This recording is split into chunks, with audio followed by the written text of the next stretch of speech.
ఇప్పుడు వస్తున్న వాళ్ళు ఈ చిన్న చిన్న వ్యాపారాలు వృత్తి చేసుకుంటున్నారు తెలంగాణ వ్యాప్తంగా, ముఖ్యంగా పట్టణాల్లో.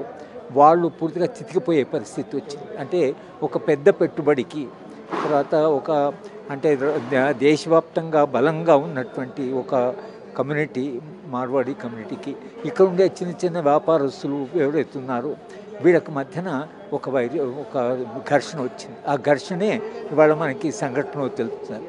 అది ఎక్కడి దాకా దారితీసిందంటే తెలంగాణకు ఉండేటువంటి అస్తిత్వ చైతన్యం వలన వీళ్ళు ఒక్కసారి తెలంగాణ కల్చరు, తెలంగాణ భాషను కూడా అవమానిస్తూ మాట్లాడి వాళ్ళు రాజకీయంగా కాకుండా ఆర్థికంగా చిన్న వ్యాపారస్తులు ఆందోళనలో ఉన్నారు.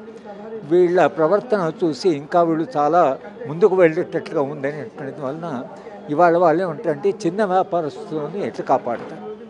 దానికి మార్వాడీలకు వ్యతిరేకంగా, అంటే ఇది మార్వాడీలకు వ్యతిరేకమే కాదు, మార్వాడి పెట్టుబడి, మార్వాడీలు లాంటి వాళ్ళు ఎవరైతే తెలంగాణకు పెట్టుబడి తీసుకొచ్చారో ఆ పెట్టుబడి తెలంగాణ అస్తిత్వానికే ప్రమాదంగా మారేట్లుగా ఉంది అనేటువంటి ఒక ఆందోళన వలన ఇవాళ ఈ చర్చ జరిగింది.